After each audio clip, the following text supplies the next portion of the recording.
Hey everyone, I'm Dr. Michael Breus, the sleep doctor, and I'm here with one of my favorite colleagues, Logan. Oh. Guess what? What? Logan's got a problem. Oh. It's not her problem, really. Well, it is your problem. It is and it isn't. It's kind of your environmental problem. Logan, unfortunately, has a snoring bed partner, and she's dealing with something that's pretty common, right? what We I see hear. it all the time. Tell us a little bit more about the issue with that human who happens to be snoring.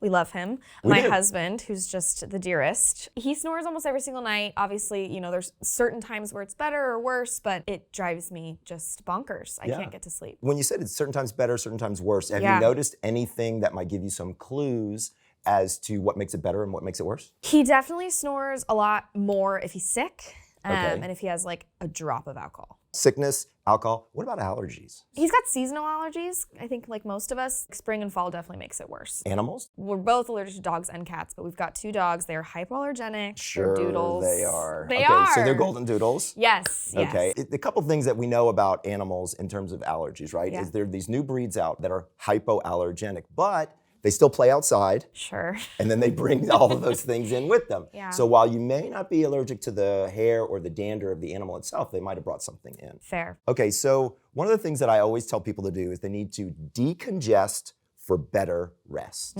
Now, you told me something a little bit before the interview started that your husband does every night before bed. He brushes his teeth, he blows his nose, he goes to bed. So Yeah. he blows his nose. Like, that's not necessarily something that I would think of as an evening routine. Okay. So what that tells me, that gives me a little bit of a hint, Yeah. congestion could be a big issue that he's dealing with. So when you think about snoring, it's kind of like if you were in the garden and you stuck your thumb over the end of the hose, the water squirts out faster. Same holds true with you. Your nose is that hose. It goes all the way down. Anything that makes the aperture more narrow or the hole more narrow makes the air move faster, which causes the vibration, which causes the snore. Okay. So the Interesting. only thing we can do is open up the pipes. Okay. And so how do we do that? We decongest.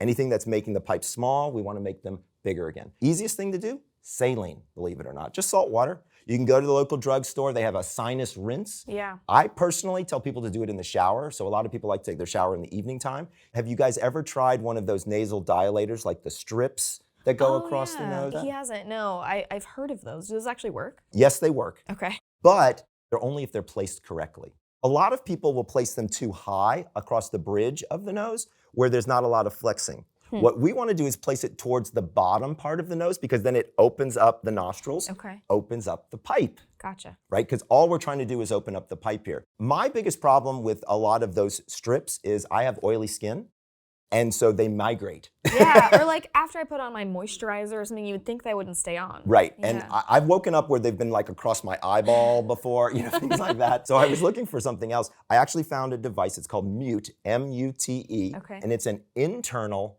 nasal I know, I see that look on your face, right? I That just stuck my sounds fingers right horrible. up my nose, right? Once you apply it, in like 30 to 45 seconds, you don't feel it anymore. I was skeptical, Yeah. okay? And I know for me, I have a tendency to snore more if I drink alcohol. So my wife tells me anytime I have an adult beverage, she's like, go put your nose thingy in, otherwise, you're out of here. And it seems to work out quite well for me. There's also been some ideas out there of this thing called mouth taping. I've Have heard you of heard this. of that yet? It seems a little scary. So it is a little scary, right? Number one, it's a small piece of tape. Number two, it's up and down. It's not side to side. That would be bad. Also, nobody should do mouth taping who has not been screened for sleep apnea. Okay? How come? Because here's the problem is if you close the mouth and you start to breathe through the nose, you can actually make yourself stop snoring, but still have sleep apnea and have no idea. Oh, scary. And so that's the kind of the big thing with mouth taping. I don't have a problem with mouth taping per se, but gotta use a special tape. Okay. Okay, there's stuff called micropore tape. It's in the medical section of the drugstore. It's for so it doesn't peel your skin off. Okay. Small piece of tape up and down. There's a couple other things that you could do. Yes. Right? Here's what's interesting is sound is a matter wave, meaning it has substance to it. You can do something with that substance. So if you put a barrier between you and the wave, guess what happens? The wave bounces back the other way. Sure. I would create a pillow wall Okay. between you and your husband. Not a dog pillow wall, because you're gonna have the doodles in there. But the goal here is to get his snoring to hit the pillow and then come back to him, because then he'll start to realize what an issue it is. Sound machine? Like on my phone, we have a white noise app. And is that helpful? For sure. Yeah. And you keep it on your side of the bed? Yep. So that way it kind of is on your. Yep. Have you ever thought about putting it in between the two of you? No.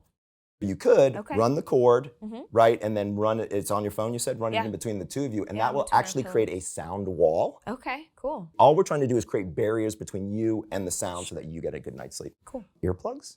I hate them. Okay.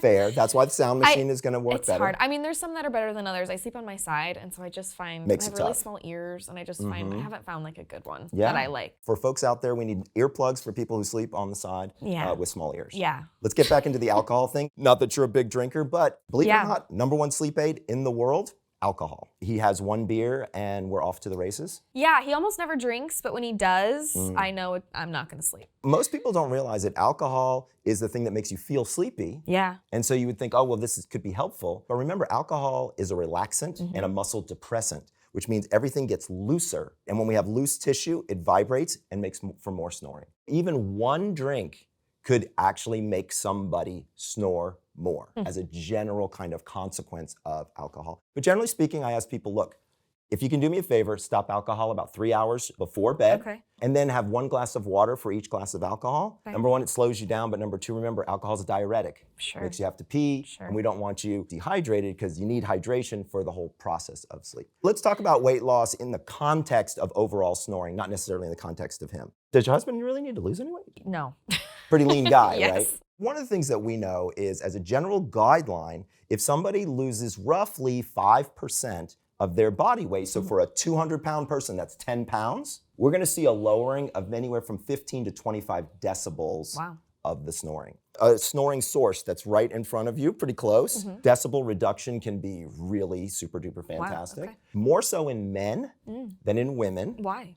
because men have a tendency to carry fat around their throats. Oh, interesting. Okay. My wife tells me, you gain weight in your face and in this like spare tire in your belly. Women have a tendency to gain weight more in their posterior. When you start to get a thicker and thicker neck, it can literally start to crush the windpipe, again, narrowing the pipe, causing the snoring. Wow. Let's talk a little bit more about sleep apnea. Sure. One of the top signs and symptoms of sleep apnea is snoring. No question about it. But many, many more people snore than actually have sleep apnea. Yeah. So we can't just say everybody that snores has sleep apnea. A few things I want you to look for or listen for next time you're talking with him about this. Number 1, does he wake up with a headache? Sometimes. Yeah, I think so. So that could Yeah. be a small sign of oxygen deprivation. Is he a moody person, up and down, or is he more steady stream? Very steady. Steady's good. Yeah. So people who are sleep deprived from sleep apnea have a tendency to be moody, very moody. Depression is worse, anxiety is worse, things like that. Daytime sleepiness. Yeah, absolutely. So that's a hard one because sometimes it's due to sleep deprivation and sometimes it's due to sleep apnea. As a general guideline, it doesn't sound like he has a lot of symptoms of sleep apnea,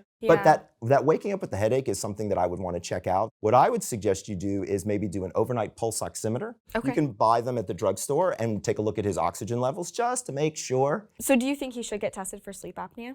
I'm going to be honest with you. I think there's a universe where it makes sense. Okay.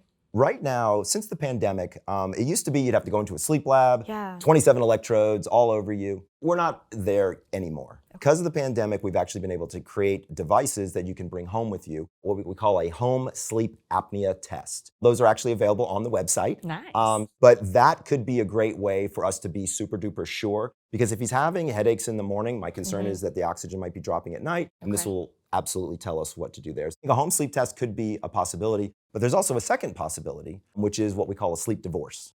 So I know it sounds kind of drastic, right?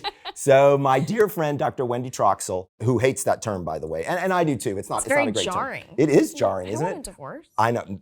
There's no divorce in your future. But what it means is people sleeping in separate bedrooms. And to be fair, snoring is probably the #1 reason why this happens. Yeah. Have you and your husband ever thought about it? I've slept on the couch a few times, you Right. know? We do have a guest room. It just seems a little drastic. Yeah, well, #1, it does seem drastic. Yeah. But here's the thing. You've slept on the couch a few times. Yeah. You're probably not getting a great night's sleep No. there. And I'm willing to bet that there are literally millions of people out there who've done the same thing. They don't want to wake up the snorer, so they go to the couch. So I want to be super duper clear. The strength of your relationship has nothing to do with whether or not you go to bed at the same time or you sleep in the same bed. Yeah. That's something that a lot of people don't realize. Yeah, I think there's something comfy, or there's maybe Absolutely something is. societal or whatever. It feels nice to, be It in the is same bed as nice. your partner, but Absolutely. But Yeah. people have different circadian rhythms. Sure. People have different schedules. Lots of different things are going Yeah. on. You could try the sleep divorce a few nights a week and then sleep together a few nights a week. So I call this kind of like the on-call system. During the week, let's say one person sleeps in the guest room on Monday, Tuesday, Wednesday, and then on the weekends you sleep together Thursday, Friday, Saturday. That way everybody kind of sleeps a little bit okay. But as a general guideline, it sounds like he's a primary snorer who's got congestion issues, which are leading to this snoring. So the only thing left for us to do is to start to address those congestion issues. He doesn't need to lose any weight, maybe watch the timing of the alcohol, and then I think you're ready for a peaceful night. Logan, I think you and your husband could probably use just a little bit of tweaking, Yeah. and I think we're gonna get you there. Yay. Well, All thanks right. so much. I appreciate it. It's my pleasure. So this is Dr. Michael Breus, the sleep doctor, wishing you, Logan, and her husband, and those golden doodles Oh. sweet dreams.